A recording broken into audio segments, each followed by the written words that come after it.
નમસ્કાર ગુજરાત. અમે અત્યારે ગાંધીનગરમાં છીએ ને ત્યાં આંદોલન ચાલી રહ્યું છે. કયા પ્રકારનું આંદોલન ચાલી રહ્યું છે તો ફોરેસ્ટ ગાર્ડની જે ભરતી પ્રક્રિયા છે તે અંગેની આખી જે પરીક્ષા જે છે તેને લઈને આખું આંદોલન ચાલી રહ્યું છે. ઘણા બધા ઉમેદવારો છે કે જે ગાંધીનગર સિવાયના અનેક એવા જિલ્લાઓ છે કે ત્યાંથી ગાંધીનગર પહોંચ્યા છે, આંદોલનમાં સમર્થન આપવા માટે પહોંચ્યા છે, પોતાની માંગણીઓ લઈને આવ્યા છે. એક બેન છે, એમની સાથે વાત કરવાનો પ્રયત્ન કરીએ. બેન, શું નામ આપનું? મારું નામ શબાના ચોટલિયા છે. ક્યાંથી આવો છો આપ? જી, હું રાજકોટ જિલ્લાના ગોંડલની છું. તમારી અત્યારે જે આંદોલન ચાલી રહ્યું છે એ આંદોલનને મારે એ સમજવું છે કે આખી જે પ્રક્રિયા છે એ કયા પ્રકારની પ્રક્રિયાથી લઈને આખું આંદોલન શરૂ થયું છે? ઓકે, હવે અમારી 2021 કે 22ના નવેમ્બરમાં ફોરેસ્ટ બીટગાર્ડની 823 જગ્યા માટે જાહેરાત કરવામાં આવી હતી. હવે જ્યારે જાહેરાત થઈ ત્યારે આ લોકોએ જાહેરાતમાં એવું જાહેર કર્યું હતું કે તમારી પરીક્ષા છે OMR પદ્ધતિથી ઓફલાઈન પદ્ધતિથી લેવામાં આવશે. ત્યારબાદ અમે લોકો પરીક્ષાની તૈયારીઓમાં લાગી ગયા હતા અને હું ત્યાંથી 2 વર્ષથી સતત અહીંયા ગાંધીનગરમાં ફોરેસ્ટ બીટગાર્ડની તૈયારી કરું છું અને 1 થી 1.5 વર્ષથી તો સતત હું ફિઝિકલ ગ્રાઉન્ડ માટે તૈયારી કરું છું. હવે આ લોકોએ એવું બહાર પાડ્યું કે હવે તમારી પરીક્ષા છે ઓનલાઈન પદ્ધતિથી લેવામાં આવશે, જે CBRT પદ્ધતિ કે છે, કોમ્પ્યુટર બેઝ રિક્રુટમેન્ટ ટેસ્ટ. હવે અમે લોકો અસમંજસમાં હતા કે ભાઈ આ કઈ રીતે અમારી ટેસ્ટ લેવામાં આવશે ઓનલાઈન, જેનું પરિણામ કેવી રીતે. એ લોકોએ તો એવું જાહેર કર્યું હતું કે આ સંપૂર્ણ પારદર્શક છે, સંપૂર્ણ સક્ષમ છે, તમારું રિઝલ્ટ જલ્દીથી આવી જશે. એટલે અમને એવું લાગ્યું કે ના, ઓનલાઈન પદ્ધતિથી લે છે તો હવે આપણે પેપર ફૂટવાની બીક તો રહેશે નહીં.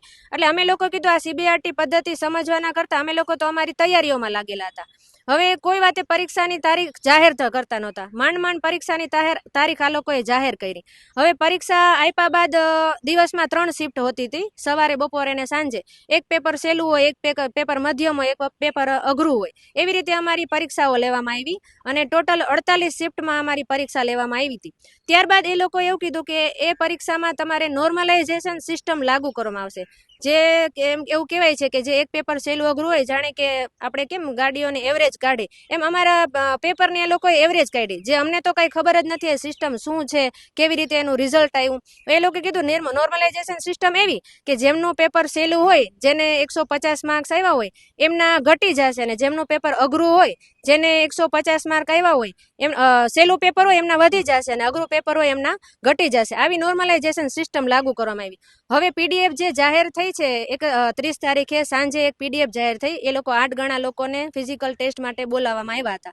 એ લોકોનું 6500 લોકોની PDF જાહેર કરી. હવે માત્ર એ લોકોમાં PDFમાં એ લોકોના નામનો જ ઉલ્લેખ છે, એ લોકોના માર્ક્સનો કોઈ જાતનો ઉલ્લેખ નથી. અને ત્યારબાદ એ લોકોએ કટ ઓફ જાહેર કર્યું, જે કટ ઓફ એટલું બધું વધારે છે કે અમુક જિલ્લાઓમાં તો 177, 175 એવા કટ ઓફ એ લોકોએ જાહેર કર્યા છે. હવે અમારો સવાલ એવો છે કે અમે લોકોએ 2 વર્ષ મહેનત કરી છે, છતાં આમાં 140 માર્ક્સ, 135 અમુક જિલ્લામાં માર્ક્સવાળા છે.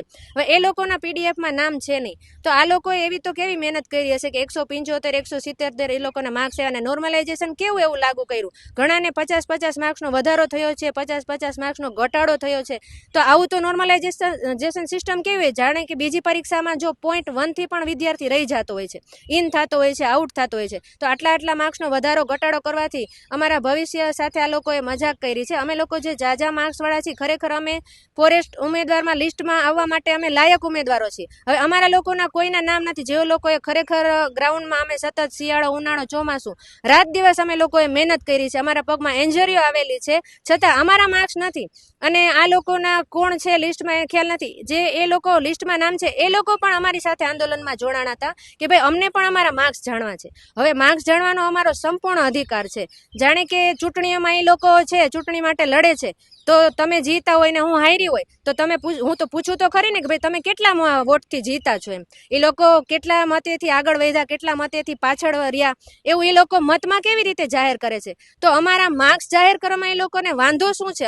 અમારો બસ પ્રશ્ન એક જ છે કે જો તમે સાચા છો, તમે એવું કહેતા હતા કે પારદર્શક પદ્ધતિ અમે લાવ્યા છીએ, જો પારદર્શક પદ્ધતિ હોય અને તમે સાચા હોય તો બસ અમારી એ જ માંગ છે કે તમે અમારા જે 6500 છે એ અને અમારા માર્ક્સ તમે જાહેર કરો. બસ અમારી એ જ માંગણી છે અને સતત 1 તારીખથી અમે આંદોલન ઉપર ઉતરી ગયા છીએ અને જ્યાં સુધી અમારી માંગણીઓને હજી એ લોકોએ પહેલા એવું જાહેર કરવામાં આવ્યું હતું કે 25 ગણા લોકોનું અમે લિસ્ટ જાહેર કરી શકીએ છીએ. ત્યારબાદ અચાનક એ લોકો એવું જાહેર કરે છે એક દિવસની અંદર કે હવે અમે 40 ગણા લોકોનું જાહેર કરશું. હવે એ લોકો માર્ક્સ તો આટલા દિવસથી જાહેર કરી શકતા નથી, પણ આવા વિચારણા હેઠળ લાવીને સતત આવા એ લોકોના મંતવ્ય રજૂ કરી દે છે. હવે 40 ગણા. હવે કાલે પાછું એવું જણાવવામાં આવ્યું છે ગૌણ સેવા દ્વારા કે હવે અમે આંદોલનને લઈને અમે લોકો તમારી માંગણી સ્વીકારી અને અમે 25 ગણા લોકોનું એક સાથે અમે લિસ્ટ જાહેર કરશું. હજી પણ એ લોકો માર્ક્સ જાહેર કરવા માટે તૈયાર થતા નથી. એટલે અમારું બસ સરકારને એક જ કહેવાનું છે કે આવા લોલીપોપ અમને આપવામાંથી તમે શાંતિ રાખો. તમે હજી અમારી માંગણીઓ જે હતી એ તો સ્વીકારવામાં આવી જ નથી. જો અમે 9 તારીખના રિઝલ્ટની વાટ જોઈએ છીએ, જો 9 તારીખે રિઝલ્ટમાં હજી પણ તમે માર્ક્સ જાહેર નથી કરતા, અમારી 3 માંગણીઓને સ્વીકારતા નથી, તો અમે ખુલ્લેઆમ ચેલેન્જ કરીએ છીએ કે હજી પણ અમારામાં તાકાત છે. જેટલા પણ આંદોલનમાં ભેગા થયા હતા એના ડબલ લોકોને અમે ભેગા કરી શકીએ છીએ જો હજી પણ અમારી માંગણીઓ સ્વીકારવામાં આવતી નથી. જો એ લોકો આટલી બધી મહેનત અમને ડિટેન કરવામાં, મહિલાઓને રાતે 11 વાગ્યા સુધીને કેદ કરીને રાખવામાં એ લોકો મહેનત કરે છે, એના કરતાં એ લોકો એવી મહેનત કરે, એ લોકોને બસ એ લોકો એક બટન ક્લિક કરશે ને તો અમારા નોર્મલાઇઝેશન પહેલાના, નોર્મલાઇઝેશન પછીના માર્ક્સ જાહેર થઈ શકે એમ છે. એ લોકો ગોપનીયતાના નામે અમને રમાડે છે, અમારા ભવિષ્ય સાથે મજાક કરે છે. જે તમે લોકોએ મહેનત કરી છે એ મહેનત તમે અમારા ન્યાય માટે કરો તો સારી વાત છે. બાકી અમે આગળ પણ હજી આંદોલન કરવા માટે સંપૂર્ણ તૈયાર છીએ. બેન, આમાં કોઈ કૌભાંડ થયું લાગે છે કે? જી, પૂરેપૂરી અમને શંકા છે અને હવે તો અમને સરકાર ઉપરથી પૂરો વિશ્વાસ ઉઠી ગયો. કેમ કે એ લોકો તારીખ ઉપર તારીખ આપે છે, ઘડીકમાં એ લોકોના મંતવ્યો બદલી દે છે, અલગ અલગ એ લોકો એમના નિર્ણયો જાહેર કરી દે છે. આ તો કેવી સરકાર? કદાચ ગૌણ સેવામાં નાનો એવો કર્મચારી પટ્ટાવાળો હશે ને, એ પણ એનું કામ યોગ્ય રીતે કરતો હશે. આ તો આટલા જવાબદાર અધિકારી શ્રીઓ છે, સચિવ શ્રી, અધ્યક્ષ શ્રી, એ લોકો એમના સીટની જો સક્ષમ ના હોય તો એમની સીટ છોડી દેવી જોઈએ. જો પરીક્ષાનું આયોજન એ લોકોથી વ્યવસ્થિત થતું નથી તો એમની સીટ છોડી દેવી જોઈએ અને સીટને જે સક્ષમ લોકો હોય એવા લોકોને બેસાડો તો અમારી છે પરીક્ષાઓ છે વ્યવસ્થિત રીતે લેવાય અને અમારા મહેનતનું છે કંઈક અમને ફળ મળે.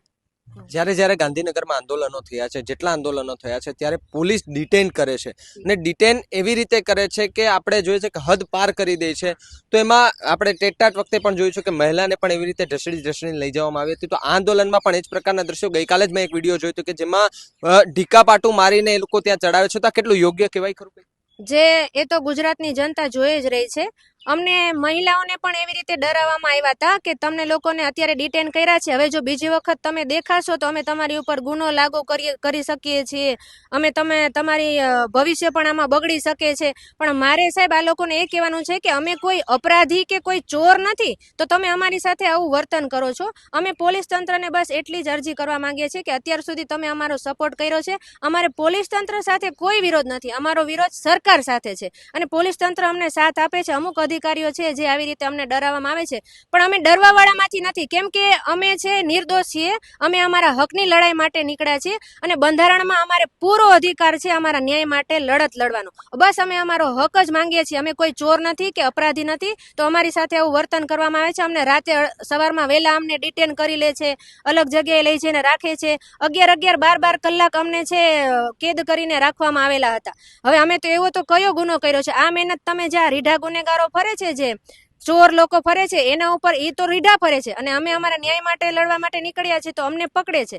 એટલે આવું તો અમારી સાથે વર્તન ના કરો. અને અત્યાર સુધી અમને તમે સપોર્ટ કર્યો છે તો પોલીસ તંત્રને પણ કેવું છે કે ભાઈ અમને અમારા ન્યાય માટે નીકળ્યા છે તો તમે પૂરેપૂરો અમને સપોર્ટ કરો. અમે અપરાધીઓ છે એવું અમને તમે નો. અને જો આ વિદ્યાર્થીઓનું જો મનોબળ ઉપર કોઈ માનસિક ઉપર જો કાંઈ અસર થઈ તો આનું જવાબદાર કોણ થશે? કાલ સવારે કોઈ અવળું પગલું ભરી લે આ આંદોલનને જોઈને, આવા છબરડા જોઈને, હવે વિદ્યાર્થી કોઈ એવું પગલું ભરે છે તો આનું જવાબદાર કોણ? એટલે અમારું બસ એ જ કહેવાનું છે, અમે કોઈ પોલીસ સાથે ઘર્ષણમાં આવ્યા નથી, અમે કોઈ સરકારી મિલકતને નુકસાન પહોંચાડી નથી. અમે લોકો શાંતિથી આંદોલન કરી રહ્યા છીએ, શાંતિથી અમારી રજૂઆત કરી રહ્યા છીએ, સરકારશ્રી સુધી અમારી વાત પહોંચાડવા માંગીએ છીએ. બસ અમને સાથ સહકાર આપે તો અમને અમારો ન્યાય મેળવી શકીએ. અમે બેન, શું નામ? મારું નામ જાદવ કિંજલ છે. ક્યાંથી આવો છો? હું કલોલથી આવું છું. Okay. કલોલ. તમારે કેટલી તૈયારી કરવી પડતી હોય? કારણ કે તમારે ડિટેન થવાની પણ તૈયારી કરી રાખવાની અને સાથે સાથે ભણવાની પણ તૈયારી કરી રાખવાની. તો બંને તૈયારી કરો એ પછી તમને કેવું ફળ મળે છે? અત્યારે 2 વર્ષથી અમે 2.5 વર્ષથી બધા તૈયારી જ કરતા હતા. પણ આમ હોય કે હવે આ વખતે તો CBRT હતી એટલે એમ થયું કે ના હવે કંઈક નવું સારું રિઝલ્ટ, કે અત્યાર સુધી તો પેપર જ્યારે બી આવીએ એટલે પેપર ફૂટી ગયું, એનું એ દિવસે જાણવા મળે કાં તો બીજા દિવસે જાણવા મળે. તો હવે એમ હતું કે ના કંઈક તો અમને મળશે, સારું ફળ મળશે. પણ 2 વર્ષની તૈયારી બાદ બી અમારે જો આ 5-5 દિવસ અમારે આંદોલનો કરવા પડે તો એ ક્યાંથી યોગ્ય કહેવાય? 5-5 દિવસ સુધી અમારે આંદોલન કરવા, અમારે પરીક્ષા માટે પણ આંદોલન કરવા, પણ પરીક્ષાની ડેટ બી જલ્દી જાહેર ના કરે તો અમે ક્યાં સુધી આંદોલન જ કરવાના? અમારું ફળ અમને ક્યારે મળે? અમે 2-2 વર્ષ સુધી અમારા વાલીઓનો બી અમારે જવાબ આપવો પડે, ત્યાંથી બી અમારે તો પ્રેશર ઘરના શું કહે છે? બસ સપોર્ટ કરે છે કોઈ? સપોર્ટ અમુક વાલીઓ સારી રીતે સપોર્ટ કરે, અમુક ના નથી કરતા, કે હવે 2-2 વર્ષ સુધી તમે આટલું એજ્યુકેટ લઈ અને પછી એજ્યુકેટેડ થઈને હજુ બી તમે ઘરે બેસી રહો તો એ યોગ્ય બી નથી ને, કે આટલું બધી તૈયારી કરો હજુ તમે નાખતા કેમ નથી? પછી એ લોકોનો જવાબ આપવો બી અમારા માટે અઘરો પડી જાય છે. બેન શું નામ આપનું? જી, મારું નામ ગઢવી પૂજા છે. ક્યાંથી આવો છો? હું કચ્છથી આવું છું, અહીંયા ગાંધીનગર 2 વર્ષથી રહું છું. કેટલી તૈયારીઓ કરી હતી ને હવે જે આંદોલન કરી રહ્યા છો તો હવે કઈ કઈ માંગણીઓ છે અને માંગણી નહીં સ્વીકારાય તો આગળ શું થશે? જી, અમે 2 વર્ષથી ફોરેસ્ટ એક્ઝામની તૈયારી કરીએ છીએ. 1.5 વર્ષથી અમે મેદાનમાં બી તૈયારી કરીએ છીએ અને સાથે સાથે 8-8, 10-10 કલાક લાઇબ્રેરીમાં બી બેસીએ છીએ. એ કદાચ સરકારને નથી દેખાતું એટલે જ અત્યારે અમને ન્યાય નથી મળતો, અમે આટલા ટાઈમથી હેરાન થઈએ છીએ.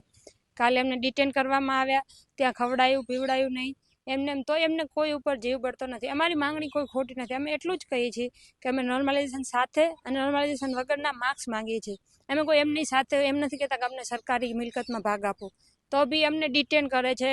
કાલે આપણે જોયું કે લાઠીચાર્જ બી થયા છે, જે સત્યાગ્રહ છાવણી હતા એમના ઉપર. એમને ખાવા પીવામાં નથી દેવામાં આવતું, અમારું કોઈ વાત સાંભળવા નથી આવતું, આટલી બધી વિરોધ કરે છે. તો એવું તો અમે શું માંગી લીધું છે કે અમારો આટલો બધો અમારી સાથે વિરોધ કરે છે? અમે ખાલી એટલું માંગીએ છીએ કે અમને અમારા માર્ક્સ જોઈએ છે, જેટલા બી લિસ્ટમાં નામ છે એ બધાયના. અને આ CBRT પદ્ધતિ તમે લોકો સક્ષમ નથી એટલે અમે કહીએ છીએ કે રદ કરો. જો SSC ને રેલવે પ્રમાણે એ લોકો વ્યવસ્થિત રીતે રિઝલ્ટ જાહેર કરી દેતા હોય અને સાચું રિઝલ્ટ જાહેર કરતા હોય કૌભાંડ વગરનો, તો અમને CBRT પદ્ધતિ અમે વિરોધ ના કરત. પણ અમને ખબર પડી ગઈ છે કે તમે સક્ષમ નથી CBRT પદ્ધતિ લાગુ કરવા માટે ગુજરાતમાં, તો CBRT પદ્ધતિ રદ કરી દો, અમને અમારા માર્ક્સ સાથે લિસ્ટ જાહેર કરો. બસ અમારી આટલી જ માંગણી છે. અમે કોઈ ખોટી માંગણી કરતા નથી કે આ લોકો અમારો આટલો વિરોધ કરે છે અને અમને ન્યાય નથી મળતો. શું નામ આપનું? મારું નામ પોરિયા યોગેશ, ક્યાંથી આવો છો? ગીર સોમનાથ કોડીનરથી આવું છું. કોડીનાર થયો એટલે અહીંયા જ તમે તૈયારી કરો છો? ના, હું પ્રિપેરેશન લેખિતની પ્રિપેરેશન મેં જુનાગઢ રહીને કરેલી છે ને સ્પેશિયલ ગ્રાઉન્ડ માટે અહીંયા આવ્યો છું. છેલ્લા 3 મહિનાથી અહીંયા આવું છું. ગ્રાઉન્ડ બી કમ્પ્લીટ થઈ જાય છે, છતાં બી મારે જોડે તૈયારી કરતા વિદ્યાર્થીઓના 118 માર્ક્સ છે, 115 માર્ક્સ છે, છતાં મેરિટમાં ઇન છે અને મારે 135 માર્ક્સ હોવા છતાં હું મેરિટમાં ઇન નથી. કઈ કઈ માંગણીઓ છે? કારણ કે જે અત્યાર સુધી જે આંદોલનો થયા છે તેમાં માંગણીઓ કરવામાં આવી, માંગણી થયા પછી ક્યાંક સરકાર ઝૂકી છે અને પછી માંગણીઓને સ્વીકારવાના પ્રયત્ન કર્યા છે. કારણ કે અત્યારે જોઈએ છે કે ઘણા દિવસથી આંદોલન ચાલી રહ્યું છે, તો આંદોલનને હવે કઈ દિશા તરફ વાળવું જોઈએ કે જેથી કરીને તમારી માંગણીઓ સ્વીકારાય? જો મારી માંગણી તો એક જ છે કે અમને અમારા માર્ક્સ જાણવાનો પૂરો અધિકાર છે, બરોબર? જે લોકોના પીડીએફમાં નામ આવ્યા છે તેના નોર્મલાઇઝેશન માર્ક્સ, નોર્મલાઇઝેશન વગરના માર્ક અને કટ ઓફના માર્ક્સ બધા જણાવવામાં આવે. અમને અમારા માર્ક્સ જાણવાનો પૂરો અધિકાર છે, એટલે અમે અમારા માર્ક્સ જ્યાં સુધી જાણવા નહીં મળે ત્યાં સુધી અમારું આંદોલન યથાવત રાખીશું. એના માટે અમારે કંઈ પણ કરવું પડે તે કરવા તૈયાર છીએ. કાલે અમને સવારમાં 6 વાગ્યામાં ડિટેન કરવામાં આવ્યા હતા અને રાત્રે 11 વાગ્યા સુધી અમને મગોડી કેમ્પમાં કેદ રાખવામાં આવેલા હતા. ત્યાં અમારી સાથે કોઈ એવો ખરાબ વ્યવહાર કરવામાં નથી આવ્યો, પણ પોલીસ તંત્રને એટલી જ જાણ કરવામાં આવે છે કે અમે કોઈ ગુનો નથી કર્યો, નથી કોઈ અપરાધ કર્યો, અમે કોઈ જાહેર મિલકતને નુકસાન નથી પહોંચાડ્યું, કે અમે કોઈના કામમાં આડા અવળા કંઈ થયા નથી, તો પણ અમને શું કામ ડિટેન કરવામાં આવે છે? અમે એવું કંઈ કર્યું નથી તો શું કામ અમે ડિટેન થઈએ? અમારો વાંક શું છે? અમે ખાલી અમારી રજૂઆત કરવા માંગીએ છીએ. અમને અમારા માર્ક્સ જણાવો. અમને અમારા કટ ઓફથી લઈને ટોટલિંગ માર્ક્સ, નોર્મલાઇઝેશન પહેલાના માર્ક્સ, નોર્મલાઇઝેશન પછીના માર્ક્સ એ જાણવાનો અધિકાર છે અને અધિકાર અમે લઈને જ રહીશું. જે લોકો આંદોલન કરી રહ્યા છે તેમને સમર્થન આપવા માટે એક ભાઈ આવે છે. શું નામ આપનું? સર બેલીમ. ક્યાંથી આવો છો તમે? હું પ્રોપર સૌરાષ્ટ્રનો છું અને ગાંધીનગરમાં રહું છું અત્યારે. આ લોકો જે આંદોલન કરી રહ્યા છે તેમાં તમે સહભાગી, આમ તો કહેવાય કે સહભાગી બનવા આવ્યા છો, એમને સપોર્ટ કરવા માટે આવ્યા છો, તો આ લોકોની માંગણી છે એ સ્વીકારાશે ખરી? શું લાગે? જ્યારે આંદોલનની વાત આવે કે વિદ્યાર્થીઓની વાત આવે, અમારા લોકોના વચમાં ક્યારે આવવું પડે? જ્યારે સરકારનો સપોર્ટ ન હોય, સરકારનું કોન્ટ્રીબ્યુશન હોય, સરકારનું એક રીતે કે વિદ્યાર્થીઓને ઉમ્મીદ હોય કે સરકારશ્રી અમારા માટે સારું કામ કરશે, સરકારશ્રી અમારા માટે સારી યોજનાઓ લઈ આવશે, પારદર્શિતા લાવશે, એક્ઝામિનેશન પ્રોસેસ ટ્રાન્સપરન્સી લેશે, ચોખ્ખી રીતે ફટાફટ પૂરી કરશે. આ બધી વસ્તુથી વિદ્યાર્થીઓને તકલીફ પડતી હોય ને ત્યારે અમારા લોકોને વચમાં આવવું પડે છે. હું યાસર બિલીમ આ વસ્તુ અત્યારથી નથી જોતો, જ્યારે રિઝલ્ટ જાહેર થયું ત્યારથી, જ્યારે વિદ્યાર્થીઓનું ગ્રાઉન્ડમાં દોડતા જઉં છું, એના પગના તળિયે ઘસાતા જઉં છું, વિદ્યાર્થીઓને શરીરમાં પાણી ઘટી જવાથી દવાખાનામાં દાખલ થતા જઉં છું, અને રનિંગ કરીને એટેક આવવાથી મૃત્યુ થતા જઉં છું. આ વસ્તુ મારા મગજમાં આવે છે ત્યારે મને એમ થાય છે કે ના, મારે સરકાર પાસે એક રજૂઆત કરવી જોઈએ. રજૂઆત કયા ફોર્મમાં કરવી જોઈએ કે હું સરકારને કહું કે સરકારશ્રી, જો તમે આટલું બધું વિદ્યાર્થીઓને સમજતા હોય, વિદ્યાર્થીઓ માટે આટલું તમે કામ કરવા માંગતા હોય, સારી સારી સેન્ટ્રલ ગવર્મેન્ટની, સ્ટેટ ગવર્મેન્ટની યોજનાઓ તમે બહાર પાડતા હોય કે અમે યુથ માટે આટલું કરીએ છીએ, બજેટ ક્ષેત્રમાં અમે યુથ માટે આટલું બજેટ આપણું, તો યુથ તમારું અત્યારે હેરાન થાય છે. શિયાળો, ઉનાળો, ચોમાસું તકલીફ પડે છે. યુથમાં નારી સશક્તિકરણ, સરકારે નારી સશક્તિકરણ ઉપર બહુ વજન આપેલો છે.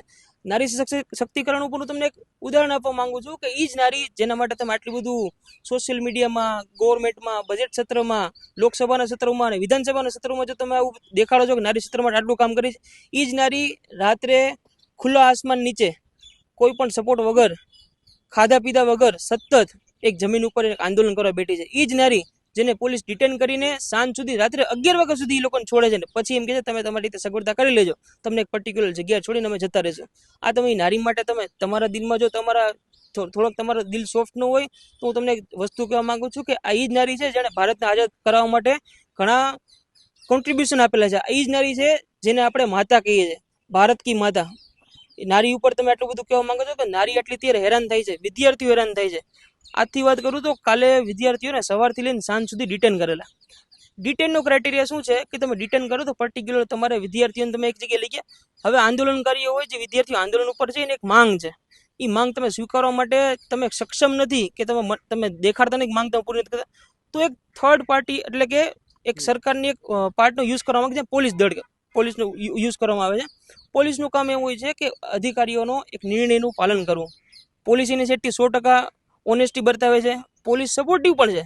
પણ એક તરફ છે જ્યારે ઉપરથી કોઈ પ્રેશર આવે છે કે કોઈ પર્ટિક્યુલર કોઈ પર્સનનું, હું નામ જાહેર નહીં કરવા માંગુ, પણ કોઈ પર્ટિક્યુલર માણસનું પ્રેશર કરવામાં આવે છે કે આ લોકોને ખાલી કરાવો યાર, આ શું વસ્તુ. ગાંધીનગરમાં, ગુજરાતનું પાટનગર છે, પાટનગરમાં આવી વસ્તુ ન ચાલે. પણ આ વસ્તુ ચાલવા ન દેવા માટે તમે સરકાર માટે વિદ્યાર્થીઓ રજૂઆત કરે છે. વિદ્યાર્થીઓની રજૂઆત બહુ મોટી નથી. એટલે વિદ્યાર્થીઓ એમ નથી કહેતા કે બજેટમાં અમને અલગ બજેટ અમારા માટે ફાળો. વિદ્યાર્થી એમ નથી કહેતા કે અમને દર મહિને તમે આટલા 50 લાખ, 20 લાખ, 15 લાખ રૂપિયા આપો. વિદ્યાર્થી એમ નથી કહેતા અમને અલગ રેવડી આપો. વિદ્યાર્થીની નાનકડી જ માંગ છે કે અમારું રિઝલ્ટ જાહેર કરો, રિઝલ્ટમાં ટ્રાન્સપરન્સી રાખો, અને આ CBRT પદ્ધતિ જે તમે અમારી ઉપર એક એક્સપેરિમેન્ટ તરીકે યુઝ કરો છો, એ એક્સપેરિમેન્ટ બંધ કરો. કારણ કે આ વિદ્યાર્થીઓના ભવિષ્યનો સવાલ છે.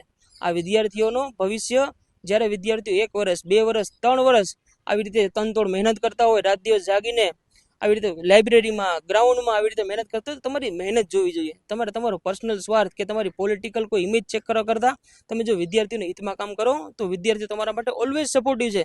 વિદ્યાર્થીઓ તમને એમ નથી કહેતા કે અમને પર્ટિક્યુલર કોઈ વસ્તુ આપો, અમને કોઈ રીતે તમે શારીરિક કે માનસિક રીતે સપોર્ટ. વિદ્યાર્થીઓને એક જ વસ્તુ છે કે ટ્રાન્સપરન્સી આપો. એક્ઝામમાં ટ્રાન્સપરન્સી બહુ ખૂબ મહત્વની છે. અને મારો હજી એક સવાલ છે કે અત્યારે 2024, 2021, 2022 આ જે કાર્ડ છે ને 4 વર્ષનો, એ પેપર લીક કાર્ડ છે.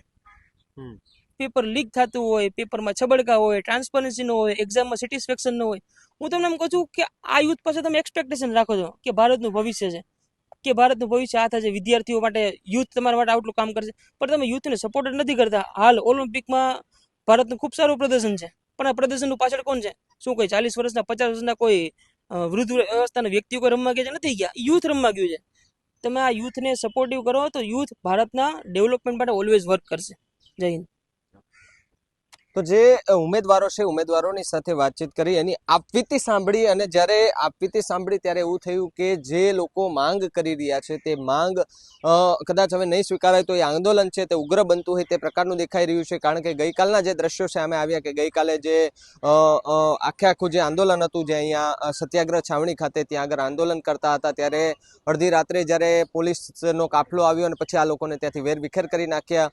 મારવાના પણ દ્રશ્યો આવે છે કે પોલીસ આ જે આંદોલનકારીઓ છે તેમને ઢીકાપાટુનો માર મારી રહ્યા છે, તે પ્રકારના દ્રશ્યો આવી રહ્યા છે. તો પોલીસ આ કદાચ તાનાશાહી કરી રહી હોય તે પ્રકારના દ્રશ્યો જે છે તે સામે આવતા હોય છે. હર વખતેની જેમ આ વખતે પણ પોલીસ જે છે તે આગળ આવીને આ લોકોને વેરવિખેર કરી નાખ્યા હતા, પરંતુ હવે એવું લાગે છે કે જે આ આંદોલનકારીઓ છે તે લડી લેવાના મૂડમાં જોવા મળ્યા છે. કેમેરા પર્સન મિત ભાયણી સાથે Bhavik Sudra, BS9 TV news, Gandhinagar.